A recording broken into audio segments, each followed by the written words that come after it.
देशात नरेंद्र, राज्यात देवेंद्र आणि जनता भिकेंद्र. काय भक्तांनो, लावली की नाही भारताची वाट. 15 लाख देतो पासून सुरू झालेला प्रवास आता पेट्रोल कमी वापरा, तेल खाऊ नका, सोनं घेऊ नका इथवर आलाय. आणि हे मोदी काँग्रेसला म्हणतात 70 साल में क्या हुआ. याचं उत्तर विश्वंभर चौधरी यांनी दिलं की अरे तुम्ही जर असते ना नेहरूंच्या जागेवर तर मोदी एक दिवसात गळपटून सत्ता सोडून पळाले असते. विश्वगुरू फुसका निघाला, केवळ पुढी सोड्या पंतप्रधान आहे. माझं वैयक्तिक मत आहे, विचारले म्हणून सांगतो. 1 वर्ष पंतप्रधान बदलून पहा. तुमचं मत काय आहे कमेंटमध्ये लिहा. एकनाथ शिंदे म्हणताना मी ऐकलं आम्ही शिवाजी महाराजांचे मावळे होते. कशाचे मावळे तुम्ही? कोणते मावळे शिवाजी महाराजांचे सुरत मार्गे गुवाहाटीला पळून गेले? अरे ते आदिलशहाला घाबरले नाही, तुम्ही अमित शहा पुढे नांगी टाकली. अरे 70 साल में क्या हुआ. तुम्ही जर असते ना तिथे नेहरूंच्या जागी, तुम्ही गळपटून 1 दिवसात सत्ता सोडली असती का? या सभेत आत्ता जी माणसं इथे बसलेली आहेत त्यांच्या प्रत्येकाच्या डोक्यावर मोदींनी 1,60,000 कर्ज करून ठेवलं आहे. कशासाठी हे कर्ज होत आहे? एवढा GST वसूल होतो, एवढा टॅक्स वसूल होतो, इन्कम टॅक्स वसूल होतो, पुन्हा नेहरूंच्या कंपन्या पण विकणं चालू आहे. तरीही कशासाठी पैसा कमी पडतो? यांना परराष्ट्र धोरणात वाटोळं झालेलं आहे. फक्त मिठ्या मारतात आलेल्यांना. त्यांची डिप्लोमसी तेवढीच, दिसला माणूस की मारली मिठी. कधी कधी तर राष्ट्राध्यक्ष ओळखू आले नाही त्याच्या PLही मिठी मारतात का काय माहिती नाही मला. आणि मोदी शहा जोपर्यंत आमचा पगार घेतात तोपर्यंत आम्ही त्यांना बोलणार. फडणवीसांनी लक्षात घ्यावं की भाडेकरू आहेत ते, घराचे मालक नाहीत. माणसं मरतायत, शेतकरी आत्महत्या करतायत आणि यांचे महोत्सवच थांबत नाहीत. हा मुद्दा प्रत्येक भाषणात आधी मांडला आणि आत्ताही मांडणार की महाराष्ट्राच्या राजकारणाचं उत्तर प्रदेशीकरण करण्याचा प्रयत्न चालू आहे. गेले काही दिवस भारतीय जनता पक्षाचे नेते उत्तरेतल्या बाबाबुवांना बोलवत आहेत. त्यांना आपण नको आहे, आपली वारकरी संप्रदायाची परंपरा नको आहे, कारण त्यांना ज्ञानेश्वर महाराज ते तुकाराम महाराज त्यांना परवडतच नाहीत. त्यांना हे आपले इथे किती कीर्तनकार आहेत महाराष्ट्रात, वारकरी संप्रदायातले उत्तमोत्तम हजारो कीर्तनकार आहेत, पण त्यांना न बोलवता उत्तर प्रदेशचे महाराज बाबाबुवा बोलवत आहेत. त्याचं कारण राजकारणाचं उत्तर प्रदेशीकरण करायचं. उत्तर प्रदेशमध्ये धर्माच्या राजकारणाचा जो खेळ खेळला तो आता महाराष्ट्रात खेळायचा आहे. कारण हा महाराष्ट्र फुले शाहू आंबेडकरांचा हा महाराष्ट्र आता जर तोडला नाही तर यांच्यासमोर गत्यंतर नाही. म्हणून आपला धर्म आत्ता महाराष्ट्र धर्म आहे की आपण यांना हद्दपार केलं पाहिजे. हा आपला धर्म आहे. आता जर आपल्याला ते भगवा आमचाही भगवा आहे. आता ते परवा एकनाथ शिंदे म्हणताना मी ऐकलं आम्ही शिवाजी महाराजांचे मावळे होते. कशाचे मावळे तुम्ही?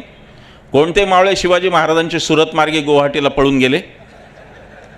अरे ते आदिलशहाला घाबरले नाही, तुम्ही अमित शहा पुढे नांगी टाकली आणि वर सांगता आम्ही मावळे. कशाचे मावळे? हा देश भैताडला आहे नुसता. व्हॉट्सॲप युनिव्हर्सिटीने अजून त्याच्यात भर टाकली.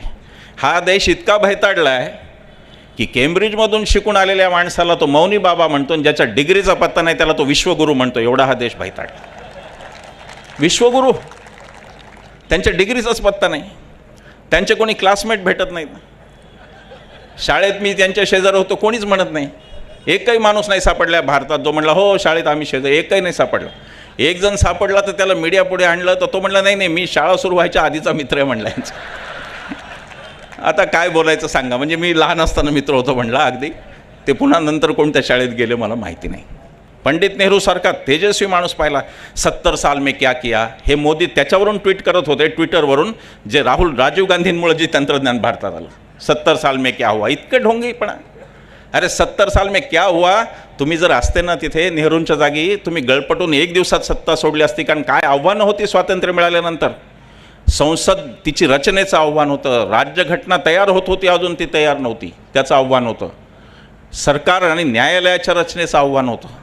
या देशात दारिद्र्य होतं अफाट, सुईसुद्धा बनत नव्हती या देशात, साक्षरता नाही, काहीच नाही. तिथून त्या माणसांनी देश आणला. तुम्ही 1% त्यांचं केलं असतं ना तर भारत कदाचित सुखी झाला असता. 70 साल में क्या किया. तुम्ही जे बोलायला लागले नाही तेच 70 साल में किया. पहिल्याच प्रजासत्ताक दिनाला ती परेड पाहिली सगळी मोठी आणि मग त्यांच्यावर ट्विट आलं की मोदीजींनी वो देख लिया जो नेहरूने 70 साल में किया. ती सगळी शस्त्रसामग्री ती सगळी काँग्रेसच्या काळातली होती. भयताडल्यासारखा देश झाला आहे. कोण कोणाला काय नादी लागेल, कोण कोणाला विश्वगुरू म्हणेल, कोण कोणाला काय पदवी देईल काही सांगता नाहीत. नेहमी प्रश्न असतो यांचा, गांधींचंच नाव सगळीकडे का, नेहरूंचंच नाव सगळीकडे काय. मग काय गोळवलकर आणि हेडगेवारांचं देतील का? कोणाचं नाव देतील? देश जोडणाऱ्यांचं नाव देतील का देश तोडणाऱ्यांचं नाव देतील? आणि ती जी नावं दिली ती लोकांनी दिली आहे. ते गांधींनी नाही स्वतः नाव दिलं, नेहरूंनी नाही स्वतः नाव दिलं. ते तुमच्यासारखे नव्हते, सरदार पटेलांच्या स्टेडियमचं नाव बदलून स्वतःचंच नाव दिलं, मोदी स्टेडियम म्हणे. तुमच्यासारखे ते नव्हते, त्यांची नावं लोकांनी दिली. तुम्हाला खात्री होती की आपल्यानंतर लोक नाव देणार नाहीत, नाव ठेवतील, म्हणून तुम्ही तुमचं स्टेडियमचं नाव देऊन टाकलं त्याला. याच्या मागचं अर्थकारण नीट समजून घ्या, ते फार महत्त्वाचं आहे. तुमचा माझा देश कुठे चालला आहे ते समजून घ्या. 50 लाख कोटींचं कर्ज होतं मनमोहन सिंगांनी सोडलं तेव्हा, आज 210 लाख कोटींचं कर्ज आपल्यावर आहे. इथे बसलेल्या प्रत्येकाच्या डोक्यावरचं कर्ज 4 पट वाढलेलं आहे. या सभेत आत्ता जी माणसं इथं बसलेली आहेत त्यांच्या प्रत्येकाच्या डोक्यावर मोदींनी 1,60,000चं कर्ज करून ठेवलं आहे. कशासाठी हे कर्ज होतं आहे? एवढा GST वसूल होतो, एवढा टॅक्स वसूल होतो, इन्कम टॅक्स वसूल होतो, पुन्हा नेहरूंच्या कंपन्या पण विकणं चालू आहे, तरीही कशासाठी पैसा कमी पडतो? हे अर्थकारण खूप गंभीर वळणावर आहे भारताचं, हे लक्षात घ्या. अनेक भ्रष्टाचारावर बोलत होते, ना खाऊंगा, त्याच्या पुढची घोषणा होती, ना खाऊंगा ना खाने दूंगा, खाने वाले हरेक को भाजपा में लाऊंगा, अशी घोषणा होती. प्रताप सरनाईक असोत, नारायण राणे असोत, हसन मुश्रीफ असोत, छगन भुजबळ असोत, कोणी असोत, ह्या सगळ्यांनी जेव्हा भारतीय जनता पक्ष किंवा त्यांच्या मित्रपक्षात गेले तेव्हा यांच्या चौकशा बंद झाल्या. 21 जणांची यादी आहे. ईडी आपला पैसा घेते, तुमच्या माझ्या करातून चालते, यांचे पगार आपण करतो, पण हे चाकरी मात्र मोदी शहांची करतात, हा खरा प्रश्न आहे. आपल्या यंत्रणा कशा उद्ध्वस्त झाल्या त्याचा हा पुरावा आहे. सगळ्या यंत्रणा गुलाम झाल्यात, ईडी असो की काही असो. सर्वोच्च न्यायालयावर दबाव टाकला जातो, न्यायाधीशांच्या फॅमिलीचं रेकॉर्ड ठेवलं जातं आणि त्यांना ब्लॅकमेल केलं जातं, इथपर्यंत परिस्थिती आहे. आणि म्हणून ही हुकुमशाही जर घालवली नाही तर पुढच्या पिढ्या आपल्या बर्बाद झाल्यात, जमायत लक्षात घ्या. पुढच्या पिढ्यांना कोणतंही भवितव्य आपण देऊ शकत नाही, कारण इथं कायद्याचं आणि लोकशाहीचं राज्यच राहिलं नाही, संविधानाचं राज्यच राहिलं नाही. इथे एक अराजक सदृश्य हुकुमशाही आली. आता जाहिराती सुरू झाल्यात, मोदी की गॅरंटी वगैरे. जो 7 फेऱ्यांची गॅरंटी निभावू शकला नाही, ज्याला आणलं त्या गुरुची काही गॅरंटी निभावू शकला नाही, तो माणूस देशाला गॅरंटी देतो आता.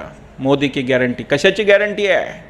बेरोजगारीची गॅरंटी आहे मोदीची गॅरंटी. म्हणजे मोदीची गॅरंटी म्हणजे मणिपूरची गॅरंटी आहे, जिथे आमच्या आया बहिणींचं सुरक्षा हा कळीचा मुद्दा झालेला आहे. परराष्ट्र धोरणात वाटोळं झालेलं आहे. फक्त मिठ्या मारतात आलेल्यांना, त्यांची डिप्लोमसी तेवढीच, दिसला माणूस की मारली मिठी. कधी कधी तर राष्ट्राध्यक्ष ओळखू आले नाही, त्याच्या PLI मिठी मारतात का काय माहिती नाही मला. उठलं की दिसलं की मिठी मारायची. काय परिस्थिती फार बोलणार नाही, असं तो जास्त विषय घेणार नाही. आपण शाळेत निबंध लिहायचो, सूर्य उगवला नाही तर वगैरे, नाही का निबंध असायचे. तसं यांचा एक निबंध असतो, सरदार पटेल पंतप्रधान झाले असते तर. अरे तसं झालं असतं तर तुमच्यावर पहिली बंदी त्यांनीच आणली, त्यांनी ती कधी उठवली नसती. RSSवरची बंदी तिथं नेहरूंनी उठवायला लावली. नेहरूंच्या आयुष्यातली ही चूक होती, एकच चूक नेहरूंनी केली, ती पण ही होती की राष्ट्रीय स्वयंसेवक संघावर पटेलांनी बंदी घातली होती, ती नेहरूंनी उठवली, हे सांगून की हा देश स्वतंत्र आहे, मला बंदीचं मान्य नाही. काय माणसं होती. परवा आमच्याच्या हल्ल्यानंतर देवेंद्र फडणवीस म्हणाले, गृहमंत्री कायद्याचे तज्ज्ञ आहेत स्वतः, ते काय म्हणाले माहिती आहे? ते म्हणाले हल्ला झाला हे वाईटच झालं, पण उच्चपदस्थांबद्दल बोलताना आदराने बोलायला पाहिजे.